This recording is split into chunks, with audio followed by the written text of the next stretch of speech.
우리가 살아가는 세상은 굉장히 어려움이 많이 있습니다. 이것은 특별히 제가 구체적으로 말씀을 드리지 않아도 여러분들이 잘 아실 것입니다. 이러한 어려움 가운데서 야고보는 우리에게 말하는 말씀이 있는데, 주님께서 오실 때까지 참으라는 거죠. 주님께서 언젠가는 재림하실 때가 있는데 그때까지 잘 참고 인내하는 태도를 견지하라 이렇게 말합니다. 이것이 없으면은, 즉 다시 말해서 주님이 재림하신다는 그 소망이 없으면은 참 우리는 이 땅을 살아가기 어렵습니다. 사도 바울이 고린도전서 15장에서도 그렇게 말씀을 한 적이 있어요. 만약에 우리에게 부활이 없다면은 우리는 사실상 이 땅에 살아가는 모든 사람들 중에서 가장 비참한 존재가 아닐까, 이런 말을 합니다. 만약에 우리에게 부활의 소망이 없다면, 주님께서 다시 오셔서 우리를 영원한 생명으로 이끈다는 그 사실이 없다면 어쩌면 기독교인들은 가장 비참한 사람일 것이다 라고 말합니다. 왜 그렇습니까? 천국의 유일한 소망을 가지고 살아가는데 만약에 그 세상이 없다면 이 땅에서 우리가 했던 수고와 땀과 모든 노력이 얼마나 허망한 것이 되겠습니까? 그러나 성경 곳곳에서 주님이 다시 오실 것이라고 말을 하고, 주님이 오시면 모든 것을 새롭게 하시고, 특별히 주님을 위해서 눈물을 흘리고 주님을 위해서 참고 기다렸던 모든 사람들에게 엄청난 것으로 갚아주신다고 말씀을 합니다. 이 천국 소망 때문에 우리가 이 땅을 힘들고 어려워도 살아갈 수가 있습니다. 우리가 인내하는 마음으로, 오래 참는 마음으로 이 땅을 잘 살아갈 수 있는 것입니다. 우리는 가끔씩 오해를 할 때가 있는 것 같아요. 어떤 사람들이 많이 그런 오해를 하냐면은, 어려움이 많아가지고 예수를 믿을 경우에 이제 뭐 병이 있다든지, 주로 이제 그런 거죠. 이 불치병 가운데 들었는데 그로 인해서 예수님을 믿는 경우가 있습니다. 그래서 이 불치병이 치유가 되고 엄청난 있게 복을 경험하는 경우에 예수를 믿으면 모든 어려움이 제거되고 모든 어려움이 없이 우리가 순탄하게 형통하게 살아갈 것이다 라고 생각하는 경우가 있는데, 그것은 굉장한 착각입니다. 사실 그렇지 않고, 예수님께서 우리를 어려움에서 면제시켜주는 것은 아니고요, 어려움이 있지만 그 가운데서 은혜를 베풀어 주셔서 이기게 하신다는 것을 우리가 알아야 됩니다. 이 땅을 살아갈 때 우리가 고난을, 어려움을 피할 수 없는 이유가 두 가지가 있는데, 특별히 첫 번째는 환경 때문에 그렇습니다. 두 번째는 우리를 영적으로 대적하는 사탄 때문에 그렇습니다. 이 땅은 예수님이 오셔서 우리를 죄와 사망에서 건져내지만은 우리가 살아가는 환경은 여전히 그대로 있죠. 변하지 않습니다. 우리가 이 땅을 살아갈 때에 자연재해가 있잖아요. 때로는 홍수가 나기도 하고, 지진이 나기도 하고, 눈사태가 나기도 하고, 태풍이 불기도 하고, 이로 인해서 우리도 경험을 하고 뉴스를 통해서도 그런 알지만은 얼마나 많은 사람들이 어려움을 당합니까? 또 질병과 전염병이 있죠. 사회적인 범죄도 많이 있잖아요. 강도도 당하고, 도적들도 당하고, 또 살인도 있고, 유괴도 있고, 또 경제적인 어려움도 있습니다. 또 우리가 다른 면으로 보면은 우리가 믿는 신앙 때문에 어떤 지역에서는 박해를 당하고, 반대를 당하고, 어려움을 당하는 경우도 있습니다. 우리가 이 땅을 살아가는 한 환경은 변하지 않기 때문에 우리는 어려움을 피할 수가 없는 것입니다. 우리가 항상 이 사실을 인식을 받아들여야 됩니다. 수용을 해야 됩니다. 두 번째는 우리가 하나님 앞에 신앙생활을 하는 것을 가장 싫어하는, 어떻게 해서든지 신앙생활을 하지 못하도록 막고 있는 사탄의 세력이 있기 때문에 우리는 어려움을 당하는 것입니다. 물론 사탄의 세력이 우리를 압도하는 것은 아닙니다. 왜 그러냐면은 예수님께서 십자가에서 죽으시고 부활하심으로써 사탄의 세력이 결정적으로 꺾였기 때문에 그런 것이죠. 사탄이 우리를 압도할 수는 없습니다. 주님께서 그 사탄의 세력을 꺾어 놓으셨기 때문에. 창세기 3장 15절에 보면 그런 말씀 있잖아요. 예수님께서 오시면은 사탄의 머리를 상하게 할 것이다라는 말이 있습니다. 사탄은 예수님의 발 뒤꿈치를 무는 정도에 그치지만 예수님께서는 사탄의 머리를 상하게 하신다고 했어요. 그래서 예수님의 그 십자가 구속 사역을 통해서 사탄의 결정적인 권세가 꺾였습니다.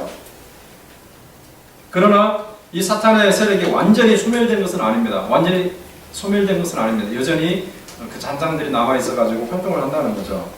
우리가 쉽게 설명을 하면은 2차 세계대전 당시에 1944년 6월 6일에 노르망디 상륙 작전이 있었잖아요. 연합군이 계속해서 독일군에게 밀리다가 이래서는 안 되겠다 해가지고 작전을 하나 세웠는데 노르망디 상륙 작전이었습니다.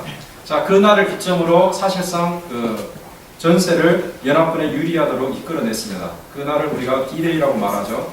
그러나 독일군이 완전히 괴멸된 것은 아니었습니다. 1년 후에야 비로소 항복을 하게 되는데 그때까지 계속해서 조그만 전투들이 있는 것이죠. 그리고 1년 후에 히틀러가 항복을 함으로써 완전한 승리, V-Day가 되는 것입니다.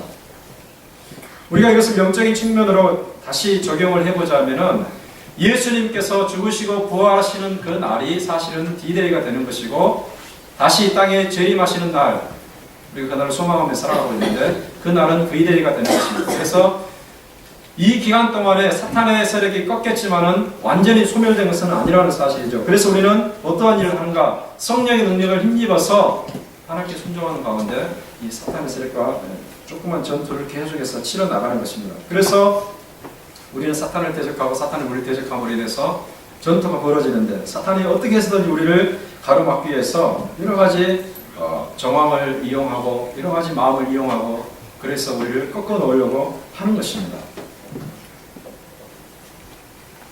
예수를 믿기 싫어하도록 만들고 교회를 나가기 싫어하도록 만드는 것이고 예수 믿는 것이 피곤하게 느껴지도록 만드는 것입니다. 자꾸 우리에게 그런 생각이 들 때마다 이것은 우리 안에서 나오는 생각이 아니라 어떻게 해서든지 한 사람이라도 하나님으로부터 떼어놓으려고 하는 사탄의 전략임을 우리가 분명히 알아야 되는 영적인 그 세계가 있는 것입니다.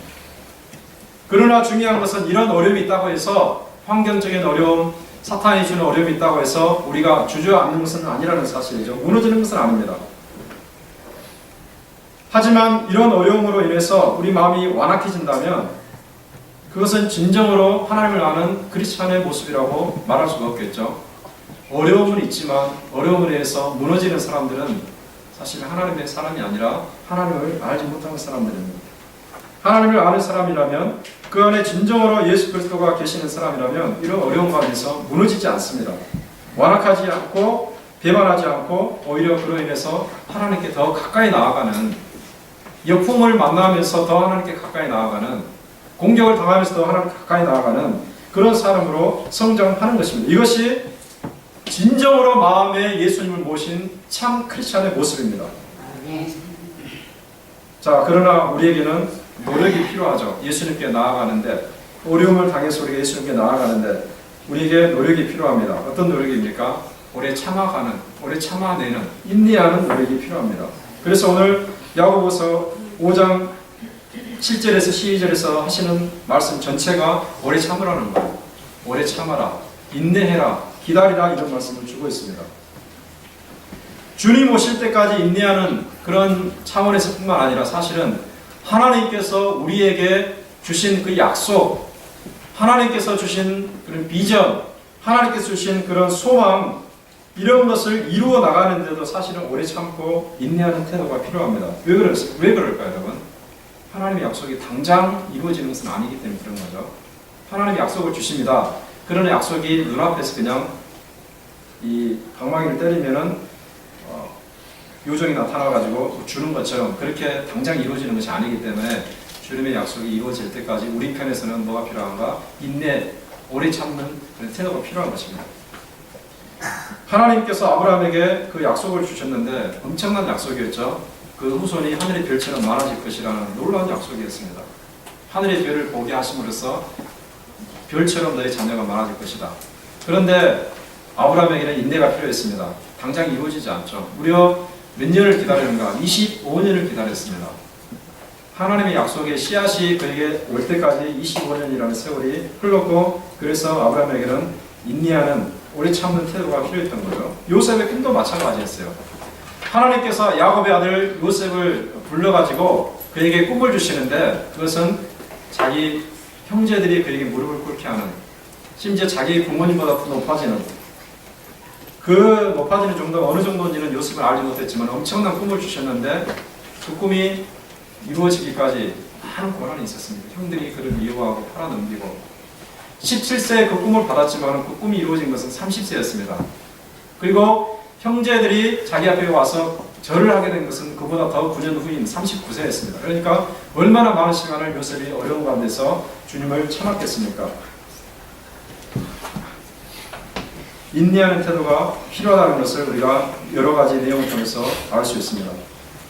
이렇게 하나님이 우리에게 주신 약속을 소망하는데도 오래 참음이 필요한 것처럼 주님을 기다리는, 즉 주님의 재림을 기다리는데도 우리에게 오래 참는 태도가 필요한데, 여기에서 야고보는 세 가지 본보기를 우리에게 말씀해 주는데요. 우리가 이것을 좀 주목하기를 원합니다. 그래서 제가 오늘 설교 제목을 오래 참음의 본보기라고 이렇게 잡았습니다. 오래 참음의 본보기로 잡았는데, 자, 첫 번째는 우리가 어떠한 본보기를 볼 것인가. 자, 7절과 8절 한번 우리 같이 읽어보겠습니다. 7절 말씀 한번 읽어보겠습니다. 시작.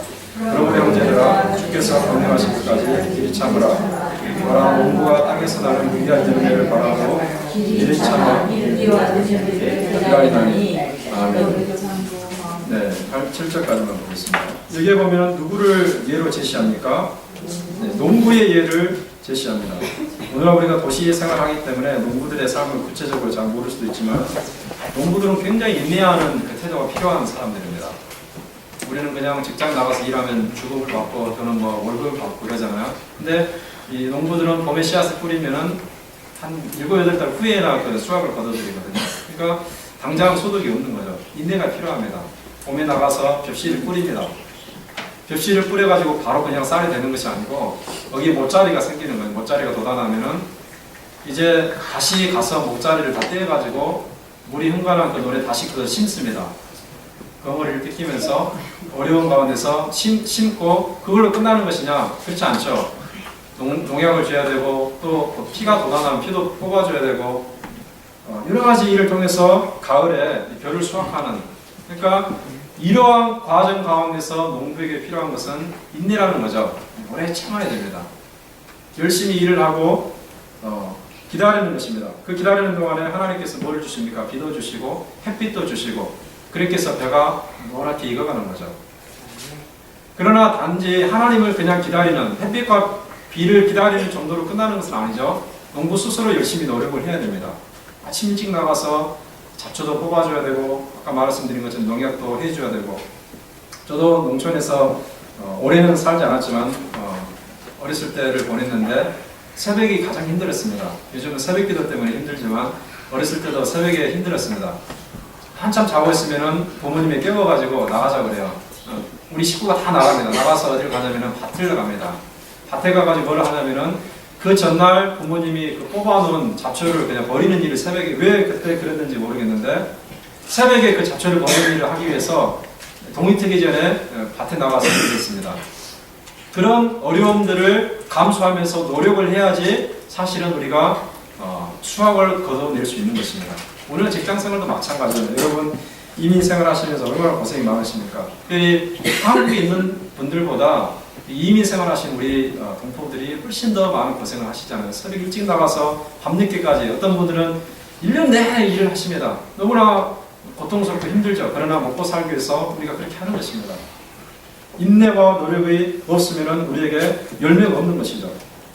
성경 기자도 그런 얘기를 한 적이 있어요. 우리 같이 읽어보겠습니다.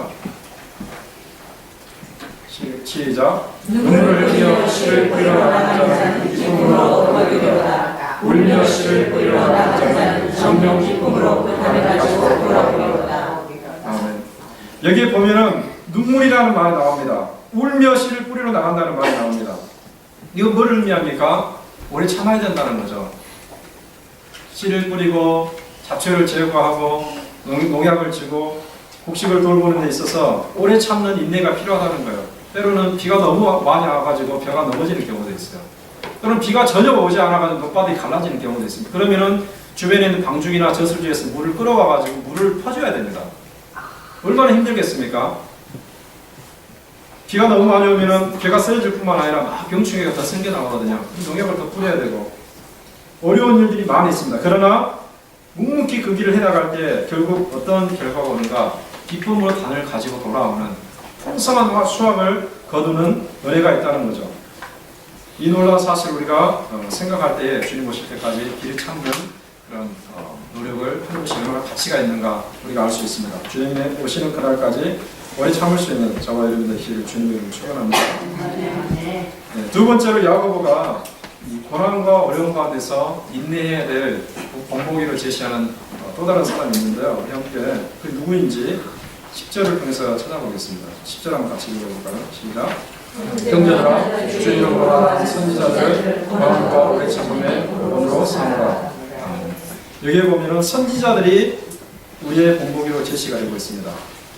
선지자는 여기서 말하는 선지자, 구약 선지자들을 가리키겠죠. 구약의 선지자들은 굉장히 인기가 없는 직종이었습니다. 직업으로 굳이 따지자면 선지자들만큼 인기가 없는 사람들은 없었습니다. 특별히 많은 선지자들이 다 그랬지만은 예레미야의 경우는 일평생 그런 일을 당해야 됐습니다. 일평생. 예레미야 시대는 굉장히 특이했습니다. 어떤 시대였냐면은 유다가 하나님께 너무 범죄를 많이 해가지고 이 바벨론의 공격을 당하고 바벨론의 그 세력 앞에서 두려움에 떠는 시대였습니다. 그런 시대에 예레미야는 어떤 메시지를 전했냐면은 우상을 버리고 하나님께 회개하십시오. 만약 여러분들 우상을 버리고 회개하면 하나님께서 건져내실 것이지만 만약 우상을 버리고 회개하지 않으면 여러분들이 바벨론에게 짓밟히고 바벨론의 포로가 되어서 나라를 잃게 될 것입니다. 이런 메시지를 전하니까 사람들은 예레미야를 좋아하지 않습니다. 자기들의 죄를 지적하고 자꾸 이렇게 회개하라고 그러고 자꾸 멸망을 선포하는데 여러분 그런 사람들을 누가 좋아하겠습니까? 좋아하지 않습니다. 그래서 백성들이 관원들과 더불어서 예레미야를 박해하는데 심지어 왕까지 예레미야를 박해를 했습니다. 왕이 한 번은 예레미야를 잡아가지고 와가지고 어떤 일을 하냐면은 예레미야가 기록한 성경을 가위로 잘라버리고 불에 태워버리는. 여러분 얼마나 어처구니 없겠습니까? 그가 하나님께 계시를 받아가지고 적었는데 그것을 그냥 칼로 자르고 불에 태운다는 것은 정말 선지자로서는 감당하기 어려운 일이었습니다. 그리고 감옥에 가다 놓고 사람들을 붙여서 감시하고 다른 사람들에게 말을 하지 못하게 하고. 그러나 사람들은 이렇게 참 선지자를 외면하는 반면 거짓 선지자들은 환영하고 대우해 줬습니다. 왜 그러한가? 이유는 딱 한 가지예요. 사람들은 그 사람이 참 선지자인지 거짓 선지자인지 이것을 분간하지 못하고 뭔 말을 생각하냐면은 저 사람이 우리에게 어떤 말을 하느냐 이것만 봤어요. 예레미야는 그 사람들이 죄를 지적하고 회개를 선포하고 자꾸 멸망을 선포하니까 싫어하고 하나냐 같은 선지자들 어떤 얘기를 하냐면은 하나님은 당신들을 사랑하십니다. 비록 바벨론이 우리나라를 공격할 수는 있어도 하나님께서 바벨론에게 짓밟히도록 내버려 두지 않고 금방 건져내실 것입니다. 그러므로 여러분들은 편안한 마음으로 살아가면 됩니다. 이렇게 말하니까 선지자들을 분간하지 못하고 백성들은 예레미야를 외면하고 하나냐 같은 거짓 선지자들을 환영하고 떠받드는 그런 어리석은 태도를 견지한 거죠. 이런 상황에서 예레미야는 답답하고 힘들었어요. 그러나 그것이 중요한 것이 아니라 중요한 것은 백성들이 돌아와서 하나님께 구원받는 것이 예레미야에게는 정말 중요한 내용이었습니다. 이 사람들이 영적인 복지, 육적인 복지를 진정으로 생각했기 때문에 사람들이 싫어해도 그들에게 하나님의 메시지를 선포할 수밖에 없는 것입니다. 오늘날도 마찬가지인 것 같아요. 강단에서 우리가 말씀을 선포할 때에 우리가 듣기 좋아하는 말만을 하면은 참 좋은 것 같아요. 사람들도 목회자를 좋아하고 목회자들 사람 관계가 원활해지고 그러나 때로는 성경에 있는 모든 말씀이 다 우리가 선포해야 되는 말씀입니다. 우리가 성경에 보면은 성경 66권이 있고 66권 중에서 어떤 말씀은 전파하고 어떤 말씀은 전파하지 않아야 되는 그런 것이 아니라 하나님의 말씀의 사역자는 모든 말씀을 다 전해야 됩니다. 우리가 음식을 먹을 때도 입에 단 것이 있고 쓴 것이 있는 것처럼 성경도 마찬가지잖아요. 우리가 보기에 정말 우리의 마음에 단 것도 있고 마음에 쓴 것도 있습니다. 그러나 목회자는 이 모든 것을 다 재현하는 사명을 가지고 있고 선지자들이 그렇게 했어요. 그런데 사람들은 이것이 자기들에 대한 어떤 미움과 공격으로 생각해서 더 선지자에 대한 마음이 닫아지고 더 선지자에 대한 마음이 완악해지고 선지자를 적대하는 그런 모습으로 나갔던 거죠. 그래서 예레미야가 한번 너무 화가 나가지고 도저히 내가 이 말씀 사역을 못하겠다. 이제는 더 이상 내 말씀 사역을 못하겠다. 그래서 어떻게 얘기를 하냐면은 우리 같이 읽어보겠습니다. 시작. 대저들과 나를 찾아주시며 강포와 멸망을 부르짖으니 여호와의 사랑하여 내가 죽도록 시험과 모욕과 비밀이니라. 내가 다시 여호와를 선포하지 아니하며 그 이름으로 말하지 아니하리라. 얼마나 힘들었으면 이런 생각을 하겠습니까, 여러분? 선지자가 자기가 하는 말로 인해서 자기가 사람들에게 왕따를 당하고 사람들에게 미움을 당하고 심지어 감옥에 갇히고 자기가 기록한 성경이 잘리고 불에 태우는 그런 것을 보면서 얼마나 힘들었으면 이런 절망적인 탄식을 하겠습니까? 하나님 도저히 나 못하겠습니다. 이런 사역을 하나님 차라리 나는 평범하게 살고 싶습니다. 이런 외침을 하나님께 외치는 거예요. 정말 힘들었습니다. 그러나 예레미야가 거기서 완전히 주저앉은 것은 아니었어요. 비록 일순간에 이런 감정이 일어나고 정말 모든 것을 포기하고 싶은 마음이 들지만은 그러나 예레미야는 다시 한번 하나님의 그 사명을 생각합니다.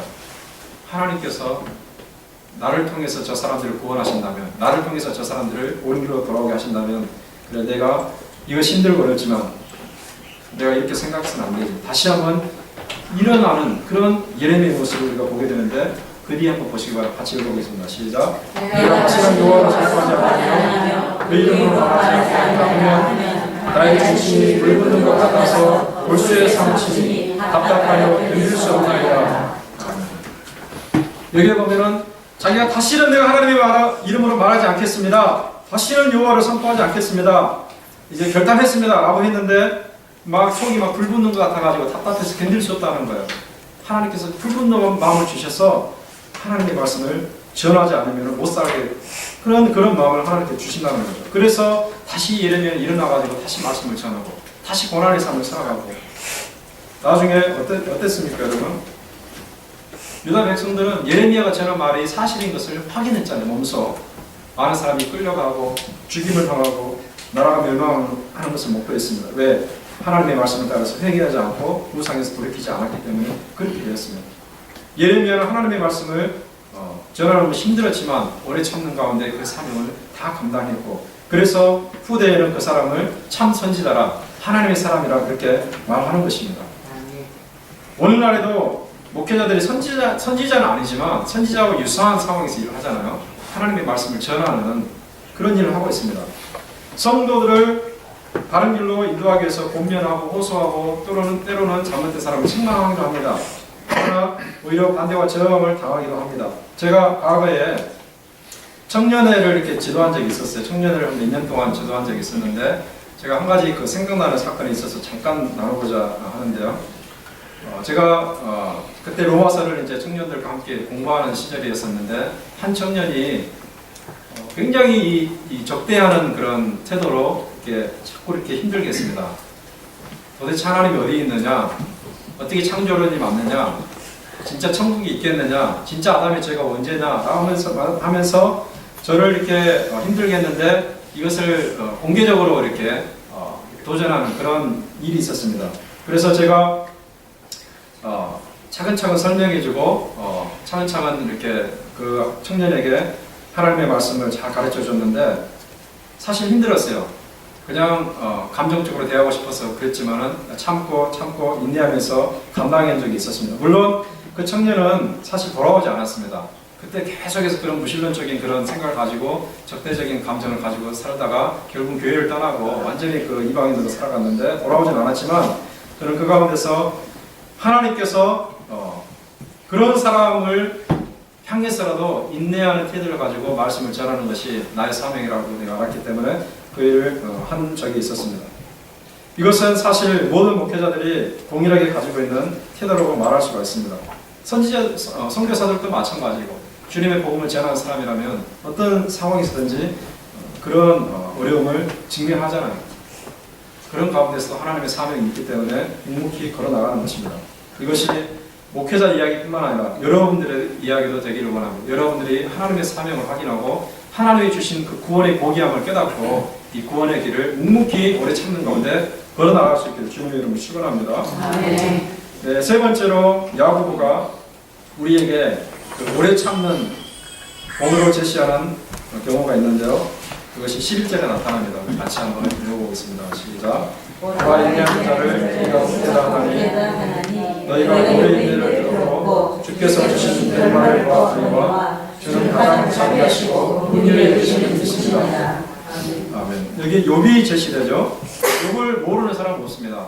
욥은 정말 고난의 그 전형, 고난의 그 대표라고 말할 수가 있습니다. 엄청난 부자였습니다.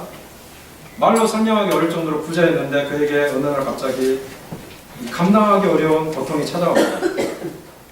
자녀들이 다 죽고 다 재산이 다 없어지고 자기 몸에는 그냥 이 뼛속까지 병균이 침투하는 그런 질병이 찾아들고 자기 부인까지 자기를 욕하면서 떠나는, 그리고 평소에 자기가 도와줬던 사람들까지 자기를 대적해서 비웃고 조롱하고 비판하는 그런 상황이 처해 있습니다. 자, 그런 어려움은 사실 우리 인간으로서 당하기 쉽지 않은 어려움이죠. 모든 인간들의 고난의 이 전형을 보여준다고 말할 수 있습니다. 그런데 욥이 그 가운데서 무너진 것이 아니었습니다. 물론 그 고난의 초기에는 그런 절망을 한 적이 있어요. 차라리 내가 태어나지 않았다면 얼마나 좋았겠는가 라면서 자기 생일을 저주하기까지 했어요. 욥기를 보면 나타납니다. 자기 생일을 저주하면서 하나님 왜 나를 이 땅에 태어나게 해가지고 나를 이렇게 어렵게 만드십니까? 이런 한탄과 절망을 한 적이 있습니다. 그러나 욥이 그런 절망 가운데 계속 앉아있지는 않았습니다. 하나님의 뜻을 깨닫고 자기를 위한 구속자가 살아계심을 알고 하나님께서 이런 어려운 가운데서 나를 단련시킨다면 언젠가는 찬란한 모습으로 나올 것이라는 확신을 가지고 이렇게 말하는데 우리 같이 읽어보겠습니다. 시작. 하루에 내가 못돼서 주신 자원성즉 주시 그리워라 주신 자가 도와시고 주의하신 자가 도와시니 여호와의 창성을 하시리라. 자, 계속해서 이렇게 말합니다. 시작. 나의 발길을 오직하시니 그가 나를 가려하신 후에는 내가 죽음같이 나오리라. 하나님께서 자기를 단련하신 다음에는 정금같이 내보내실 것을 바라보면서 욥이 그 어려움을 다 이겨냈습니다. 정금은 무엇입니까? 순금을 말하잖아요. 100% 금입니다. 사실 이 100% 금은 자연 상태에서는 얻어질 수 없죠. 여러분 잘 아시는 것처럼 금이 섞인 그 돌을 채취합니다. 금광석이라고 해요. 그 금광석을 우리가 바로 쓸 수는 없고 천도시가 넘어가는 용광로에 집어넣어서 여러 가지 과정을 거친 다음에 이 순금이 나옵니다. 그래서 장인의 손에 의해서 그것이 귀걸이도 되고 반지도 되고 여러 가지 장식품이 되어서 우리를 기쁘게 하는 금이 되는 것입니다. 바로 이와 같은 금이 변화되는 과정을 욥이 생각하면서 하나님께서 나를 지금 이런 용광로 속에 집어넣고 계신다. 그러므로 내가 결코 망하지 않고 결코 내가 주저하지 않을 것이다. 욥이 이런 믿음을 가지고 오래 참는 가운데 주님을 붙들었더니 우리 하나님께서 나중에는 갑절의 복으로 갚아주신 것을 우리가 기억하자는 자녀들이 다시 생겨나고 재산은 갑절로 불어나는 것을 볼 수 있습니다. 그리고 자기를 비판하고 조롱하고 멀리 있던 사람들이 다시 돌아와서 용서를 빌고 이 욥의 관계가 회복이 되고 욥은 인내함으로 인해서 하나님의 복을 갑절을 받은 사람으로 후대 사람들에게 이렇게 전해지고 있습니다.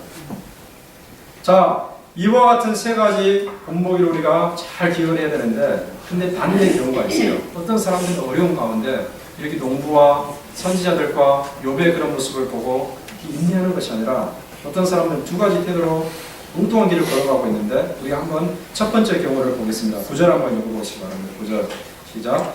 형제들아 서로 원망하지 말라.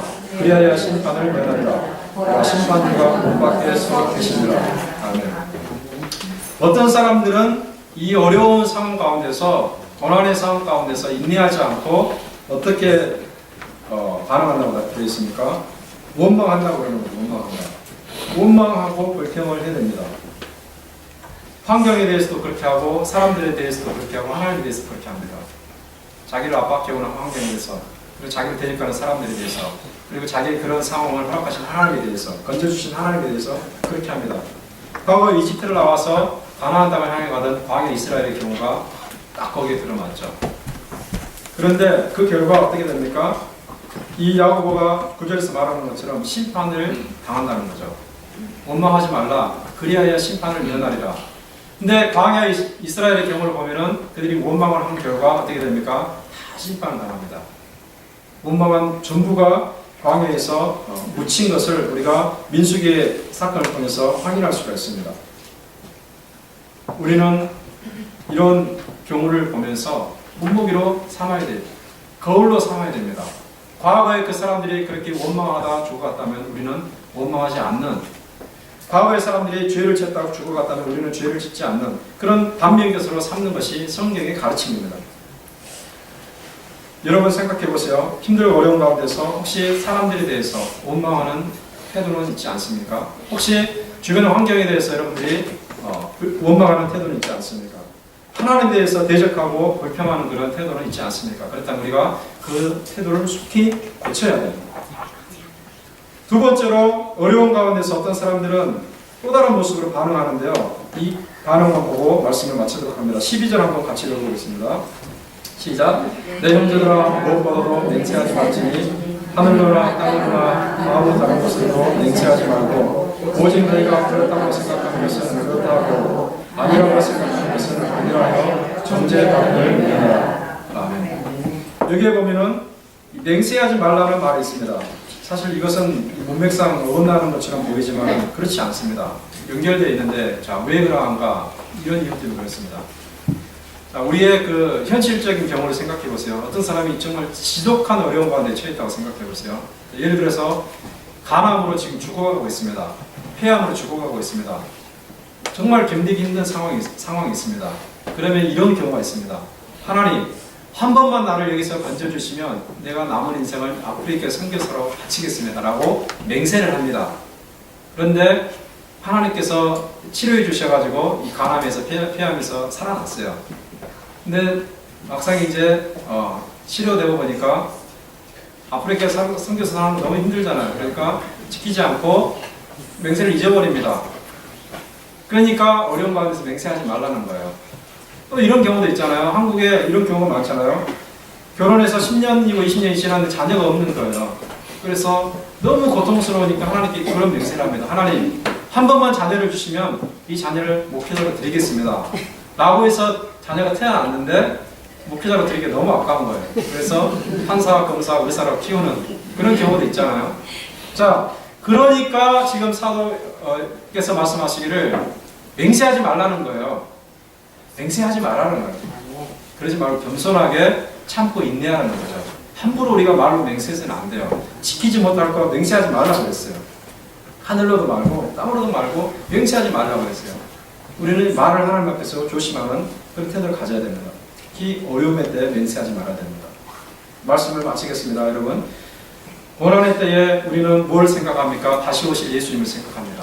주님이 다시 오셔서 모든 어려운 가운데서 우리를 건져주시고 모든 눈물을 씻어주신다는 것을 기억을 해야 됩니다. 그런 가운데서 오래 참고 인내하는 태도를 견지해야 됩니다. 특별히 우리가 원망하거나 불평하거나 맹세함으로 인해서 우리가 비신앙적인 태도를 우리가 가서는 안 됩니다. 우리 하나님께서 어려운 가운데서 참고 인내하는 자에게 모든 좋은 것으로 갚아주신다는 사실이 로마서에서 나오는데 이 말씀을 읽고 마치도록 하겠습니다. 시작. 우리가 하나님을 사랑하는 자, 모든 뜻대로 부르심을 받은 자들에게는 모든 것이 합력하여 선을 이루느니라. 아멘.